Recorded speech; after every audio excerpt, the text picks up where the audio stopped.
Assalamualaikum warahmatullahi wabarakatuh. Alhamdulillah, alhamdulillah rabbil alamin. Segala puji hanya bagi Allah Rabb semesta, di mana pada malam hari yang ke-11 bulan suci Ramadan tahun ini kita masih dapat bersama-sama untuk beribadah di Masjid Aulia yang kita cintai ini. Karena bisa jadi ini Ramadan terakhir kita tidak tahu kita. Jadi sekali ada waktu, marilah sama-sama kita manfaatkan sampai ke ujung Ramadan nanti pada malam ke-29 atau malam ke-30. Salawat dan salam kita aturkan kepada Nabi kita, Nabi besar Muhammad sallallahu alaihi wasallam. Allahumma shalli ala sayyidina Muhammad wa ala ali sayyidina Muhammad kama shallaita ala sayyidina Ibrahim wa ala ali sayyidina Ibrahim wa barik ala sayyidina Muhammad wa ala ali sayyidina Muhammad kama barakta ala sayyidina Ibrahim wa ala ali sayyidina Ibrahim fil alamin innaka Hamidum Majid. Karena baginda Rasulullah yang bawa kita ke agama ke din yang lurus ini, dimana kalau kita coba dari perbandingan dengan agama yang lain, agama Islam inilah yang paling jelas dan dasar ilmiahnya, ya, yang paling masuk akal, yang paling logik, yang paling lengkap aturan mainnya. Yang mudah-mudahan kita semua merasa beruntung karena kebetulan kita lahir dari rahim orang tua kita yang muslim. Itu kalau kita lahir dari rahim orang tua kita yang muslim, kita belum tahu mau kemana arah hidup kita. Baik, itu kita pada mukadimah pada malam ke-10 tadi malam, pada Ramadan ke-10 itu jumlah uang infak dari jamaah sebesar 510.000 rupiah. Kemudian untuk honor ustaz sebesar 510.000 rupiah. Mudah-mudahan apa yang diinfakkan oleh jemaah semua mendapat ridho dari Allah Subhanahu wa taala. Bila kurangnya saya mohon maaf. Wassalamualaikum warahmatullahi wabarakatuh.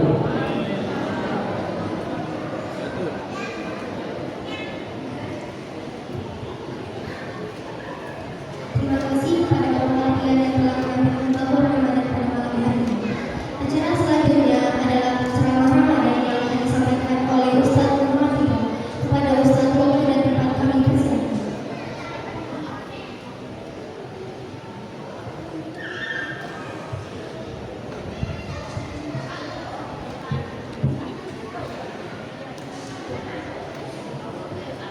Assalamualaikum warahmatullahi wabarakatuh.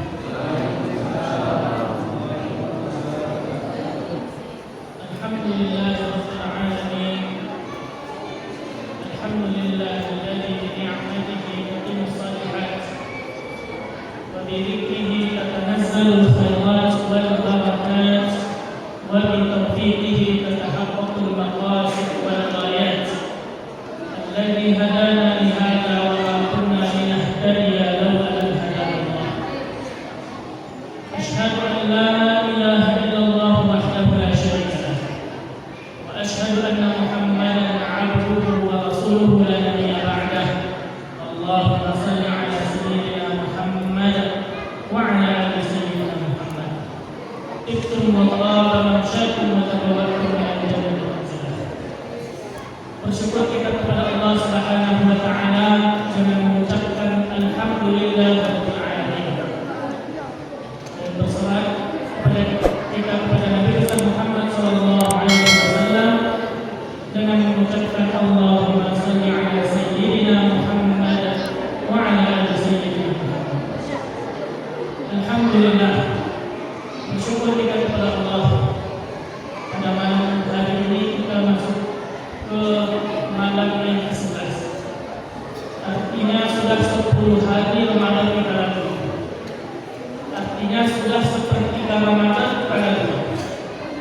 Tersisa 2/3 Ramadan. Artinya waktu kita di bulan Ramadan ini semakin sedikit dan semakin berkurang. Makanya kalau semakin sedikit dan semakin berkurang, seharusnya semakin pula tinggi kebutuhan kita dalam memanfaatkan waktu yang tersisa. Karena Nabi Muhammad SAW ketika sudah masuk Ramadan, syadda mizarah, dikencangkannya tarikat pinggang. Dan ini nanti ada toleransinya dengan hadis lain. Mengencangkan ikat pinggang itu bukan hanya sekedar biasa, dia akan sungguh-sungguh. Tapi memang dikencangkan ikat pinggangnya ini agar perutnya yang kempes ini bisa tertahankan. Ada toleransinya dengan hadis lain. Kemudian wa ahya lailan, dia dirikan malam-malam. Wa aiqadha ahli, dan dia bangunkan keluarganya untuk ikut bersama mendirikan malam-malam bulan Ramadan. Maka kata Imam Ibnu Qayyim al-Jauziyah di dalam kitab Zadul Ma'ad, beliau katakan bahwa Nabi kita Muhammad SAW itu terkadang yuwasir siyamahu ahyan, dia menyambut puasanya di siang hari itu sampai pada malam hari. Artinya terkadang Rasulullah SAW itu di dalam bulan Ramadan terkadang dia berpuasa siang dan malam, dari siang sampai malam tanpa ada berhenti. Kata Imam Ibnu Qayyim al-Jauziyah, liwafir sa'ati laili wa nahari 'ala ibadah, agar waktunya itu bisa dimaksimalkan betul untuk beribadah. Rasul SAW tidak ingin waktunya itu terbuang sedikit pun di bulan Ramadan ini kecuali hanya untuk beribadah kepada Allah Subhanahu wa taala. Sampai beliau rela untuk tidak berbuka. Karena kalau berbuka itu kan kita harus makan, kita harus minum, menumpukan gelas ke mulut, menyuap kurma atau nasi ke mulut, itu kan memerlukan waktu. Rasulullah SAW tidak ingin waktunya terbuang untuk melakukan itu. Dia hanya ingin menghabiskan untuk beribadah kepada Allah Subhanahu wa taala. Maka dia lanjutkan puasanya yang di siang hari sampai pada malam hari tanpa ada berbuka. Hadis yang sahih diriwayatkan oleh Umar, anaknya Umar bin Khattab radhiyallahu anhu, anna Rasulullah sallallahu alaihi wasallam wasala fi Ramadan. Dia menyambut puasanya pada bulan Ramadan sampai pada malam hari tanpa ada berbuka. Tawasalan nas, maka sahabat Rasulullah SAW mengikuti Rasulullah SAW. Melihat Rasulullah SAW tidak berbuka, maka para sahabat itu tidak berbuka, melanjutkan puasa yang sampai pada malam hari. Fanaha, maka dilarang oleh Rasulullah SAW.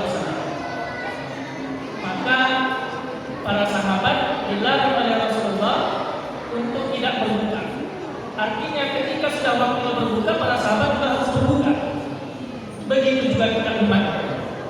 Kata para ulama, ini dikhususkan untuk Nabi Muhammad SAW. Nabi Muhammad SAW dibolehkan oleh Allah Subhanahu wa taala untuk berpuasa siang dan malam, tetapi dilarang untuk umatnya dan dilarang untuk sahabatnya.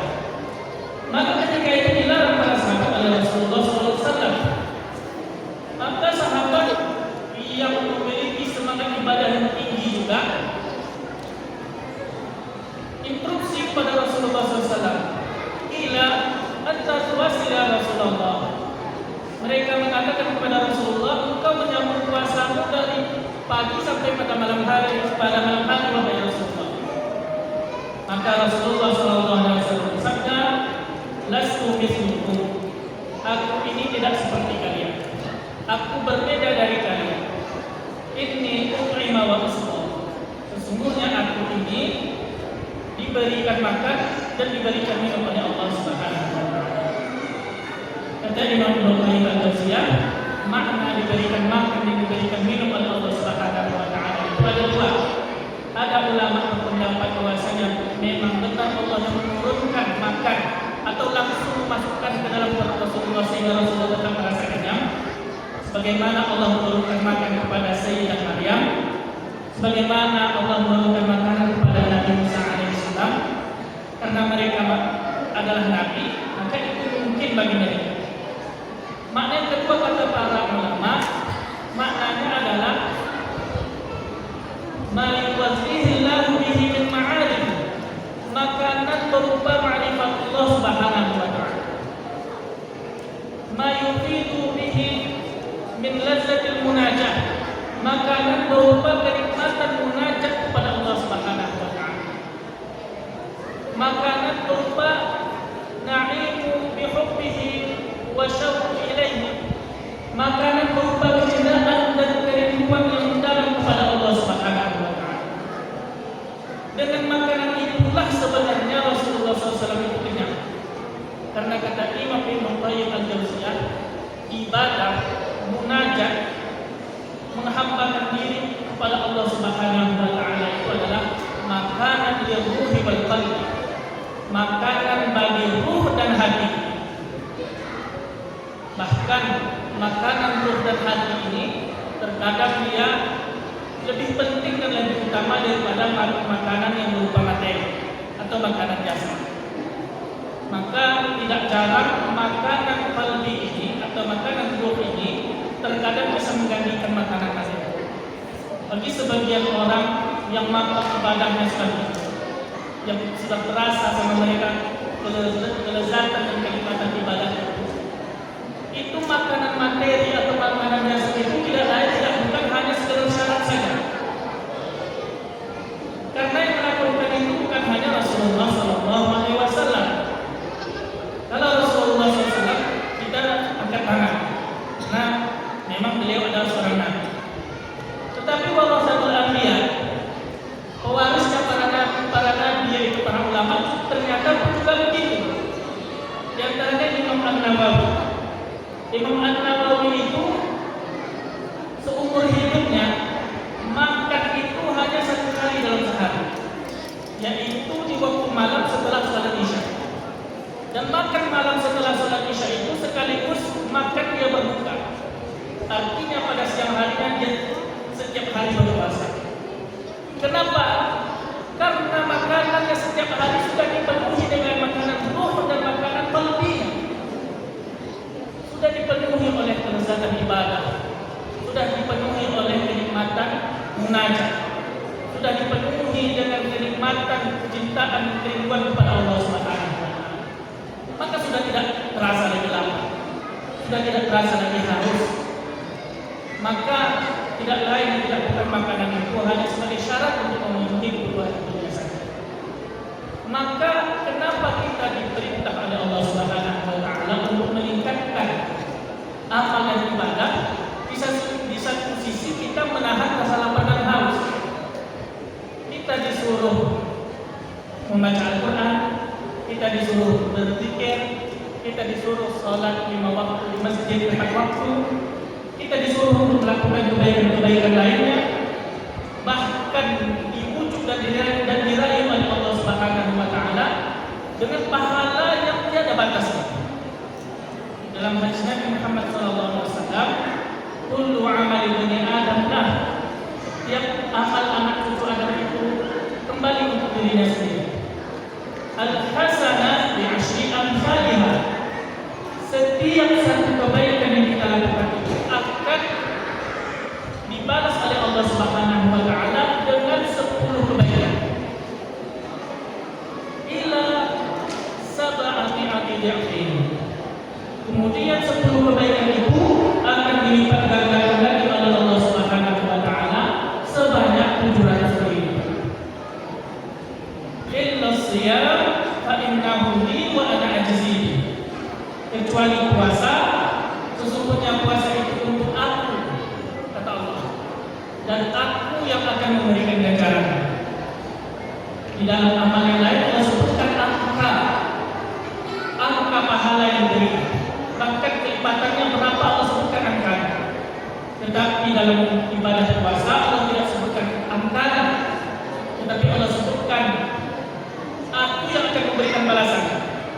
Maknanya kata para ulama, a'zamu jazaa'i, tanda bahwasanya ganjaran puasa itu sangatlah besar sehingga tidak disebutkan oleh Allah Subhanahu wa ta'ala angkanya.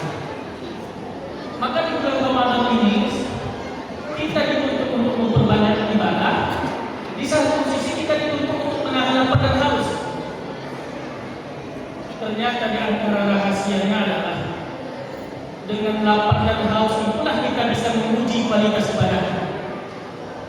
Kalau ibadah kita, sholat kita, tilawatul Quran kita, zikir kita mampu membuat kita lupa dari rasa lapar dan haus di siang hari itu, berarti insya Allah ibadah kita kepada Allah Subhanahu wa Ta'ala sudah mencapai pada kualitas itu.